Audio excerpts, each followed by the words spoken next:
हालांकि जो मुद्दा है कि रस्मुल खत आम जो आपकी जबान है उसमें होना चाहिए, तो मैं इससे मुत्तफिक हूँ, क्योंकि भाई उसमें क्या ऐब है। अंग्रेजी वाले भी तो अंग्रेजी में लिखते हैं, हिंदी वाले भी हिंदी में लिखते हैं।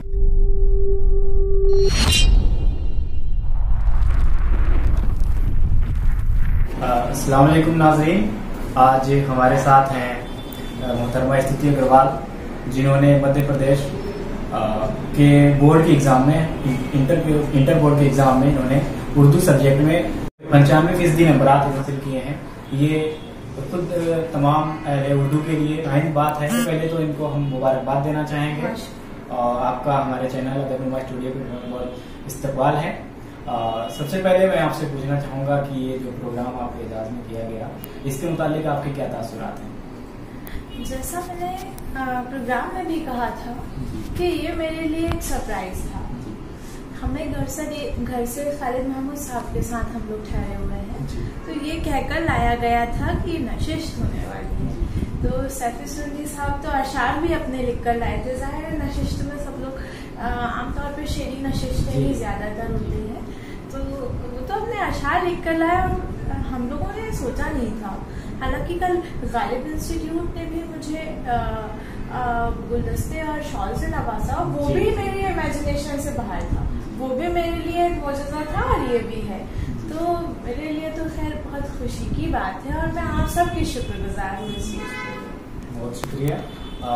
चूंकि स्तुति अग्रवाल ने अहले उर्दू को तोहफा दिया है, तो अहले उर्दू की ये जिम्मेदारी आयद होती है कि हम जिस तरह से भी इनकी हौसला अफजाई कर सकते हैं हम इनकी हौसला अफजाई करें। मेरा दूसरा सवाल ये रहेगा कि अभी फिलहाल जो उर्दू का माहौल है और जो रस्मुल खत का जो मुद्दा उठा हुआ है, उस पर आप क्या कहना चाहेंगे? रहा सवाल रस्मुल खत का, तो मैं कहूँगी मैं तो खुद उर्दू, रोमन, अंग्रेजी तीनों रस्मुल खत पढ़ी जी, और हिंदी भी इस्तेमाल करती हूँ। 4 अंग्रेजी, हिंदी, उर्दू और रोमन। हालांकि जो मुद्दा है कि रस्मुल खत आम जो आपकी जबान है उसमें होना चाहिए, तो मैं इससे मुत्तफिक हूँ, क्योंकि भाई उसमें क्या ऐब है। अंग्रेजी वाले भी तो अंग्रेजी में लिखते हैं, हिंदी वाले भी हिंदी में लिखते हैं।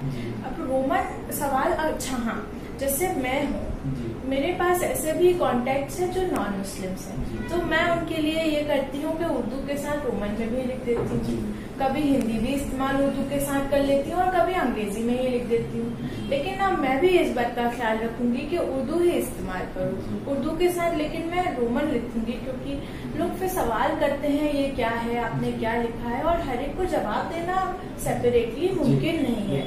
तो बहुत अच्छी बात है, अच्छा मुद्दा उठाए, बस उससे बहस का रूप ना दिया जाए तो अच्छा है, क्योंकि हर बात में बहस सी छिड़ जाती है हमारे यहाँ। तो बहुत अच्छा उन्होंने काम अच्छा शुरू किया है, एक मुहिम जो चलाई, तहरीक जो चलाई, बस उसे बड़ा ना बनाया जाए।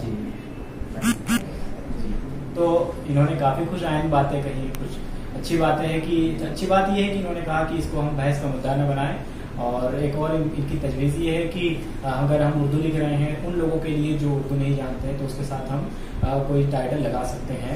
ये अच्छी बात ये है, हर गैर मुस्लिम या जो मुस्लिम्स हैं वो भी उर्दू नहीं जानते, तो वो अगर आपकी बात को अब समझ लीजिए, मैंने कभी रूमी का एक कोट लिखा, कोई भी अपना स्टेटस वगैरह फेसबुक पर डाला, स्टोरी डाली, तो हर कोई जानना चाहता है आपने क्या लिखा, और वो ऐसा नहीं है कि बेवकूफ है, वो समझता है, उसके मानी समझता है, सब समझता है। वो जो मैंने बात अभी कही कि जवाब देना सबको मुमकिन अलग अलग नहीं है, तो 2 रस्मुल खत भी इस्तेमाल की जाए तो कोई ऐप नहीं। आने वाले लोगों के लिए और खुद उर्दू के मुस्तकबिल के लिए आप क्या कहना चाहेंगे? क्या पैगाम तो मैं इस काबिल नहीं कि किसी को पैगाम दे सकूं, लेकिन एक शेर है बस वो अर्ज करूंगी कि तुम अपने अहद का विरसा तो खो चुके हो तमाम, तुम अपने अहद का विरसा तो खो चुके हो तमाम, जो बस सके तो ये उर्दू जबान रख लेना।